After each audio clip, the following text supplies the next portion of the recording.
வணக்கம் மேசராசி நண்பர்களே. தனஸ்தானத்தில் சுக்கிரன் சஞ்சரிக்கும் இந்த நிலையில் லாபஸ்தானத்தில் சனி பகவான் ராகு இணைந்திருக்கிறார்கள்.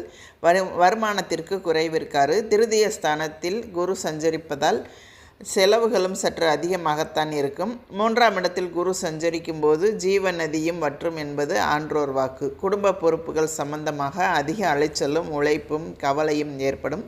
செலவுகளை கட்டுப்படுத்த இயலாது. குரு பகவான் அனுகூலமற்று வலம் வருவதால் திருமண முயற்சிகளில் தடங்கல்கள் ஏற்படும். களத்திர காமஸ்தானமாகிய துலாம் ராசிக்கு குரு பகவானின் சுப பார்வை ஏற்படுவதால் கணவர் மனைவியிடையே பரஸ்பர ஒற்றுமை நிலவும். திருமணமான பெண்மணிகள் கருத்தரிப்பதற்கு ஏற்ற மாதம் இது. லாபஸ்தானத்திற்கு குரு பகவானின் சுப பார்வை கிடைப்பதால் எதிர்பாராத பணவரவிற்கும் சாத்தியக்கூறு இருக்கிறது. வெளிநாட்டில் பணியாற்றி வரும் பெண் அல்லது பிள்ளையை பார்ப்பதற்காக அந்நிய நாட்டிற்கு சென்று வரும் வாய்ப்புகளும் உள்ளதையும் கிரக நிலைகள் எடுத்து காட்டுகின்றன.